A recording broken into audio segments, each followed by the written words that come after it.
Who lives in a place where the internet is terrible?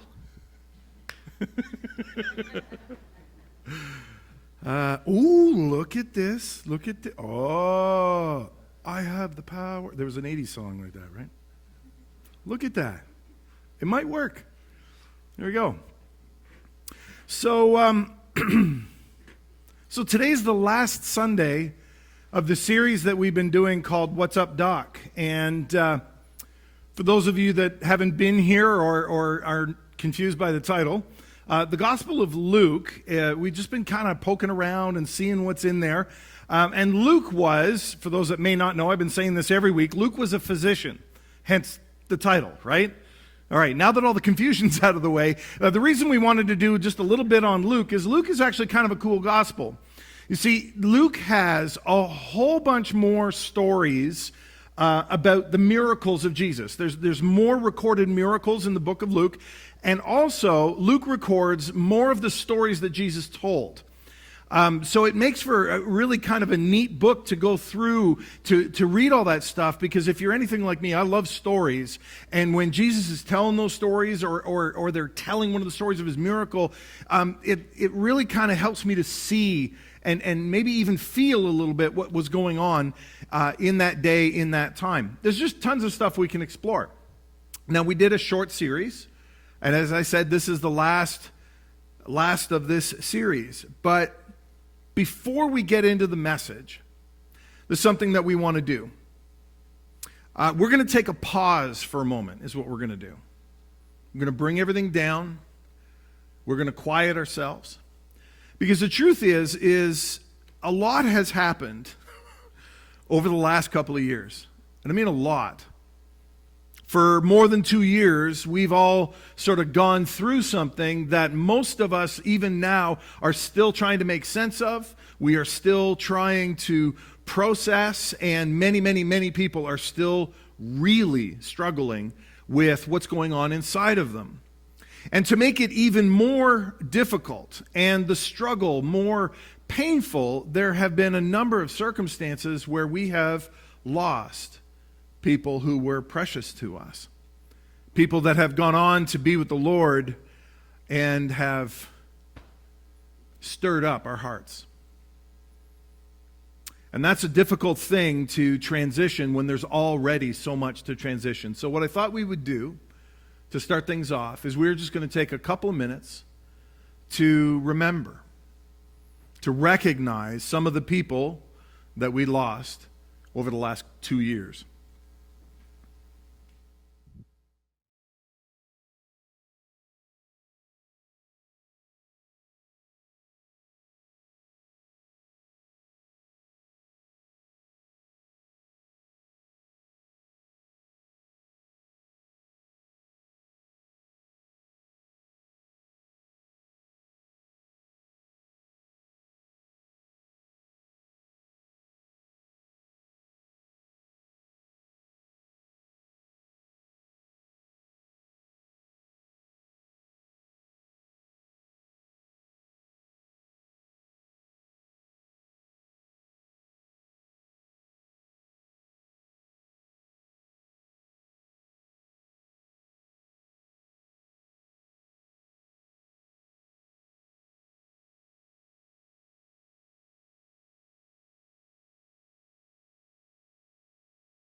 I don't know about you, but whenever I see something like this, or I am reminded in some way of people that I have lost, it really gets me thinking.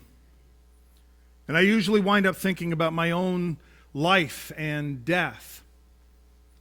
Maybe it's the same for you, but you know, one of the things that I have found myself thinking about quite a bit recently as I've connected or reminisced or remorsed, in fact, over those that we've lost, is about the end times. I certainly hear a lot of people talking about the end times.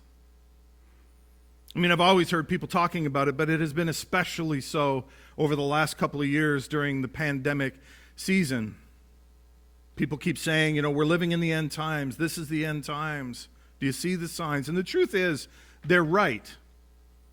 We're all living in the end times, though not necessarily the way I think most people would think. You see, we actually have no idea when the actual end of days is going to happen, when the end of time or the end of the world. And in fact, the Lord has made it very, very clear that we are not to know. So we're probably not going to know. But it is the end times for every one of us, because not one of us knows when the right side of the dash is going to be filled out. Isn't that true? Not one of us knows. There isn't a single person here who has the foggiest idea or knows exactly when the end is going to come for them. Most of us don't even think about it most of the time until we're faced with someone's passing or another reminder of our mortality in some other way. But the truth is, it is something we should be thinking about. We should be thinking about what's coming, but again, not necessarily what's going on here. This is what people tend to think about when they think of their mortality. The truth is, what we really need to be thinking about is what's going on here. Everything you will ever do is going to happen here, in this dash. That's your life. Everything, every word you're ever going to say, every party you're ever going to go to, every car you'll ever drive, every cookie you will ever eat, every phone call you're ever going to make, every hug, every fight, every lie, every tear, every mistake, every win, everything. No matter who we are or where we live or what our circumstances may be, our whole lives are lived in that little dash, represented by that little line. And every one of us should care very much about what goes on in this dash, because God does. You know that God cares about your life, right? That He cares about you. I mean, He isn't just trying to get people into heaven. You know that, right? God cares very much about what happens here and now, about your life and how it's lived. God cares very deeply about what your dash looks like. In Luke chapter 12, beginning in verse 35, Jesus says this: "Be dressed for service and keep your lamps burning, as though you are waiting for your master to return from the wedding feast. Then you will be ready to open the door and let him in the moment that he arrives and knocks. The servants who are ready and waiting for his return will be rewarded. I tell you the truth, he himself will seat them, put on an apron, and serve them as they sit and eat. He may come in the middle of the night or just before dawn, but whenever he comes, he will reward the servants who are ready. Understand this: if a homeowner knew exactly when a burglar was coming, he would not permit his house to be broken into. You also must be ready all the time, for the Son of Man will come when least expected." You know what I find interesting about this passage is the way most people think about it. See, what I mean by that is that the thing that's most obvious about this passage is that Jesus is talking about his return, the end of time. Jesus is talking about not just the end of times, but the very end of those end times. He's talking about when he will come to judge the living and the dead. He's talking about the time when evil will finally be gone, and those who have placed their faith in Jesus will spend eternity in the glory of God. That's what's most obvious about this passage. But that isn't what I find most interesting about it. You see, what interests me is that isn't what Jesus is trying to convey in this passage. I mean, the end times are the subject, for sure, of what Jesus is talking about, but it's not the point. That's not what he's trying to help us understand. You see, the point of this passage, the point of what Jesus is talking about, isn't this. It's not about when you will go or when we will all go. It's not even about what comes after. His point is about this: the dash. Your life, my life, our lives. The point he's trying to make is about this dash, and it's not about what's going on afterwards. It's about what's going on here and now and how our dash should look. You know, what we do here, what we do now, affects what's going to happen later. It affects what's going to come.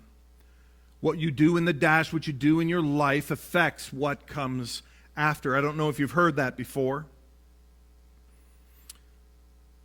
But I think we all need to consider this morning that one of the things that's really challenging about end times talk is that it is probable that none of us will be standing here when that end times comes. That the end of time for us will be when he comes for us individually. The end of time for us is when our clock runs out. And then there is no time. Do you see that? Do you see how the end of times for us is really at the end of that dash when we have no more time left? So what does Jesus actually say about this? What is it that we need to know about our dash, about our life, what it should look like? Well, the first thing he talks about really is availability.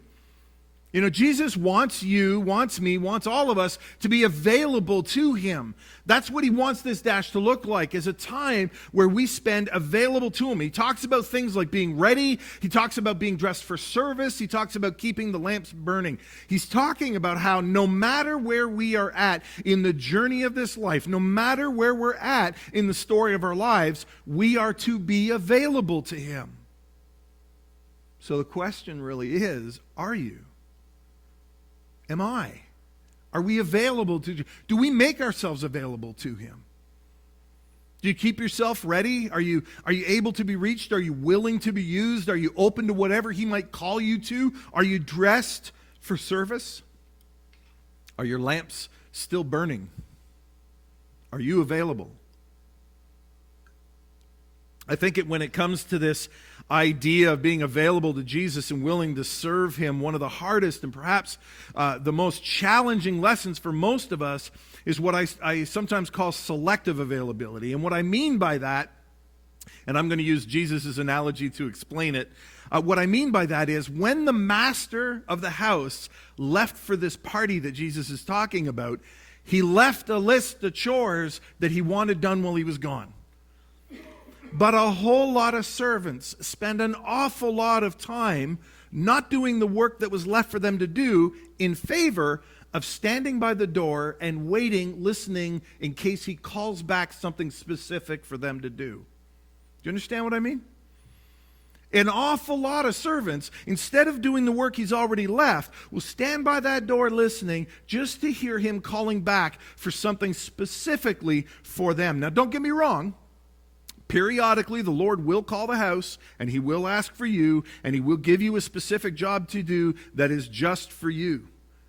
But whenever he does that, it is not something that is meant to be done instead of the other work. It's something that's to be done alongside it, or, in fact, on top of it. You see, the chores that the master left for his servants are for all the servants to do.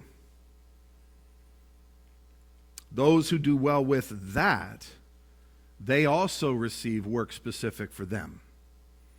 If we were to continue reading beyond this passage this morning, we could see that Jesus talks about handling the things that we've been giving. He says in verse 48, he says, "From everyone who has been given much, much will be demanded. And from the one who's been entrusted with much, much more will be asked." And in fact, all of the Gospels, we see Jesus telling parables and giving explanations about when we do good with what we've been given, how we are given so much more on top of that.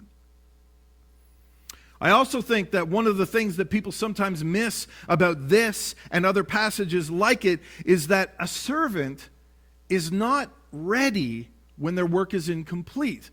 I mean, this is all about context. You've got to understand, Jesus told this story because the people of his day would understand it. We don't have slaves in our house.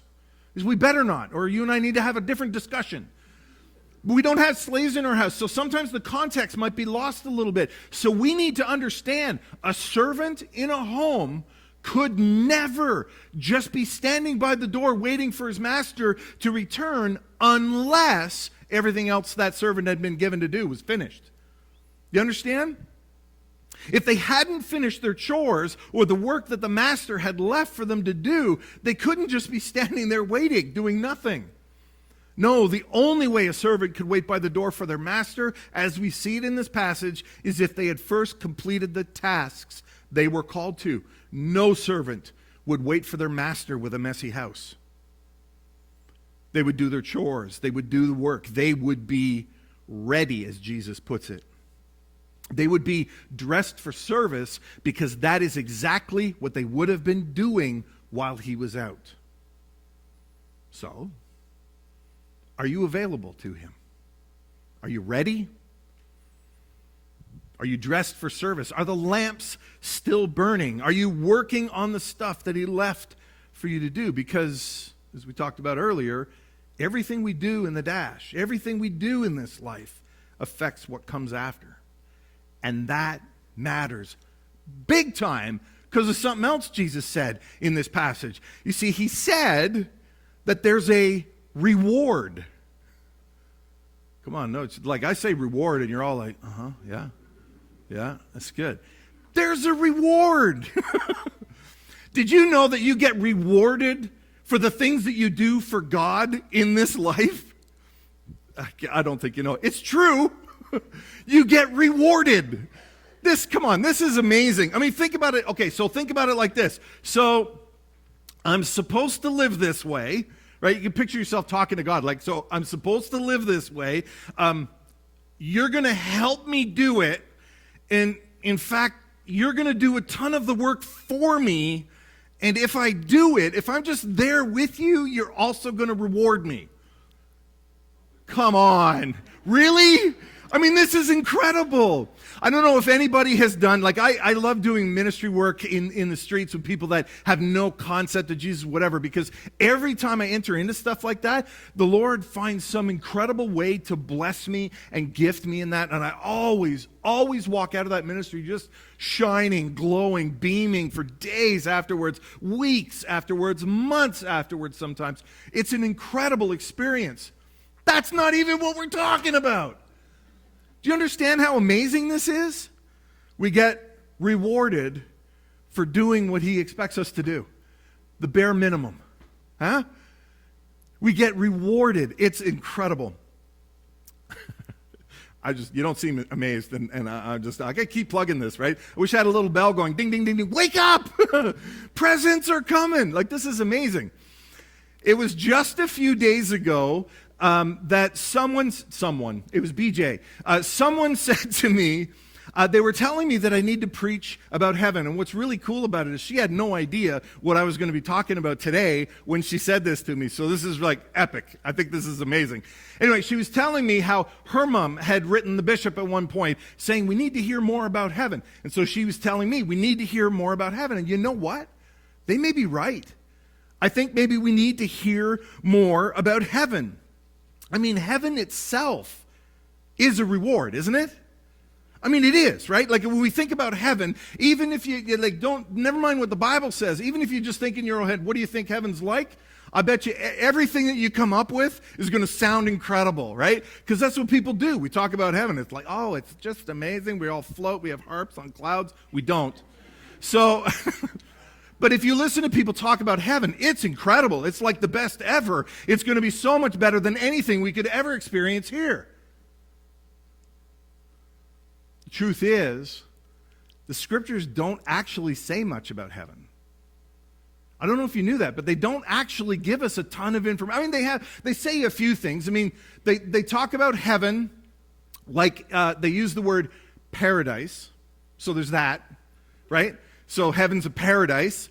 They don't describe what that looks like, but that's cool. I like paradise. Do you like paradise? Paradise is pretty cool. So they talk about paradise. Scriptures also talk about it being eternal, forever. Paradise forever. Come on. You ever been to the Caribbean? This is better.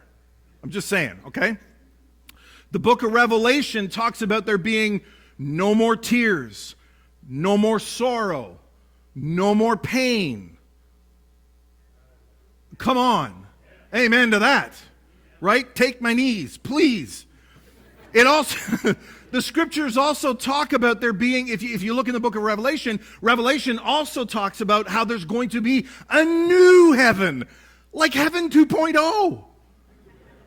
Come on, he's tweaked it. He's got all of the best upgrades. Come on. You got like a rough crowd this morning, right? There are even some scriptures that talk about heaven describing things that look an awful lot like the Garden of Eden, including a tree of life. The truth is we don't hear a lot about heaven. Cover to cover, Old Testament and New, we're given very few details. I think we're given so little because heaven is so amazing that we can't actually handle hearing about it. That's my story, and I'm sticking to it, right? You're with me? High five, distance five. All right. But here's the thing. When Jesus, especially in this passage, when Jesus is talking about the reward, he ain't talking about heaven. Oh man, this is rough. He's not talking about heaven. What Jesus is talking about, the rewards that he's referring to, in fact, the rewards that are referred to time and time and time and time again in the scriptures, they're not talking about heaven. They're talking about what you're getting on top of heaven. This is amazing stuff. Rewards. Everybody's like, yeah, that's a reward. That's good. Yeah. James talks about a crown of life. Peter talks about a crown of glory. Paul talks about a crown of righteousness.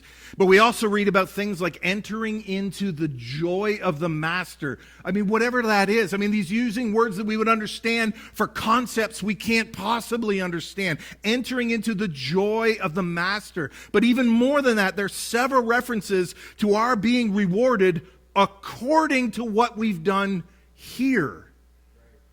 For example, in Matthew's gospel, he records Jesus saying, "For the Son of Man is going to come with his angels in the glory of his Father," whatever that's going to look like, and then he's going to repay each person according to what they've done.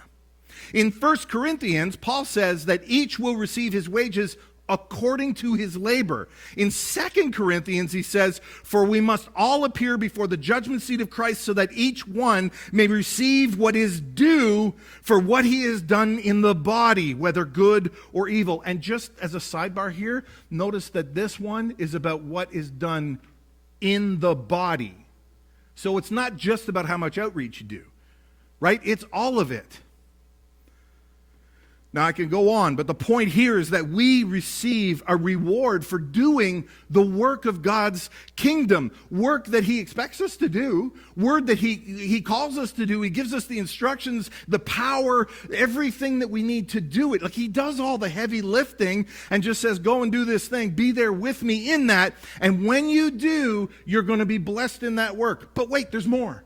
Not only are you going to be blessed in this work, but on top of that, when you're done with the dash, you're going to get to go to heaven. Oh, wait, there's more. Because on top of that, when you get to heaven, you're going to get rewarded just because you did what I asked you to do. So what is your dash going to look like? There's a whole lot more to this life than just getting through it in one piece, right? You've got to ask yourself, will I run this race in such a way so as to get the prize? Now, there's one last thing I want to mention this morning that has to do with the heart behind the dash. What I mean is, because it's at the very heart of how we do this life, Jesus wants our dash to have an attitude of anticipation. Anticipation. Jesus uses the analogy of a break-in. Isn't that weird? He uses the analogy of somebody coming, a burglar, coming to break into the house, right? That's the way he puts it. And I think that's kind of interesting because when you think about how people usually behave when they know the bad guys are coming, it's pretty typical. People usually do the very same thing no matter what it is. Now, I'm a huge movie fan, so I've seen all the scenarios. I've seen them all. See, I've seen the cops in the station when the mob is coming, right? Or the cartel or whatever it is. I've seen them preparing. I've seen the people in the farmhouse when the zombies are coming. I've seen the kingpin in the tower when the SWAT team's coming. I've seen the kids in the house with the cat in the hat when the parents are on their way home. Like, I've seen the cowboys at the ranch house when the posse's coming. Like, I've seen every kind of scenario there is. And we have all seen Kevin in the house when he got left alone and the burglars were coming in. I've seen them all. And whatever differences there may have been between each story, one thing was always the same. The people that were doing the waiting always prepared for what was coming. Always. Every time. They got that place and themselves ready. Sometimes it was boarding up windows and setting traps. Sometimes it was rushing around cleaning the house. Sometimes it was passing out 6-shooters because there was going to be a showdown. But whatever the case, they got ready. Both their place and themselves. The truth is, though, even if I were to flip the coin and look and consider something much more positive and a less stressful scenario, it's still the same. I've seen all those movies too. Most of us have. The lost lover returning home, or the return of the loved one that went off to war, or the old friend coming to visit. I've seen family reunions, the return of pets, couples finally coming together against all odds. We've all seen those movies, and in every case, whatever the differences have been in each of those scenarios, one thing was always the same. The waiter prepared for the return. Every time. In this case, sometimes it was arranging a celebration or party or inviting the whole town. Sometimes it was just buying flowers, having a shower, getting clean. Sometimes it was cleaning the house and decorating. But whatever the case, be it good guys or bad, the waiters always waited, prepared for what was coming, watching intently, staring out a window or watching off of their porch. Sometimes they used binoculars or motion sensors, but they always used their eyes that didn't seem to even blink sometimes, staring off into the distance, watching intently, watching sleeplessly, endlessly, until that moment came. Jesus describes our waiting with anticipation. So what does it mean to you to anticipate something? What does it mean to you? What does that feel like to you? Does it mean hope? Is it expectation? Is it desire? Is there maybe a sense of urgency or suspense or excitement? I've heard lots of people say, live each day like it's your last. And when I read this passage, I get that sense from what Jesus is saying here. None of us knows when the end is going to come. None of us knows when we'll be out of time. So now's the time. In John 9:4, Jesus said, we must work the works of him who sent me while it is day. Night is coming when no one can work. In Revelation 1:3, John wrote, blessed is the one who reads aloud the words of this prophecy, and blessed are those who hear and keep what is written in it, for the time is near. Matthew records Jesus saying, stay awake, for you do not know what day the Lord is coming. Paul wrote to the Corinthian church that the appointed time has now grown very short. And he also wrote the Roman church and said, and do this, understanding the present time. The hour has already come for you to wake from your slumber, because our salvation is nearer now than when we first believed. The night is nearly over, and the day is almost here. Watchfulness means staying awake intentionally. It alludes to the act of keeping awake, to guard, to protect, to attend. It's about staying alert, at continuous attention, anticipating the moment. What will your dash look like? How will you choose to live each day? Will there be a sense of urgency for the kingdom of God in your life? Are you watchful? Are you prepared? Are you ready for his return? Are you acting in anticipation of the end? Have you readied your house? Have you readied yourself? Have you done all you need to do? Because he is coming. For every one of us, he's coming. And the time is short.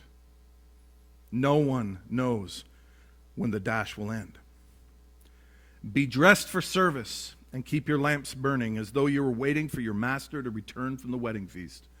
Then you will be ready to open the door and let him in the moment he arrives and knocks. The servants who are ready and waiting for his return will be rewarded. I tell you the truth. He himself will seat them, put on an apron, and serve them as they sit and eat.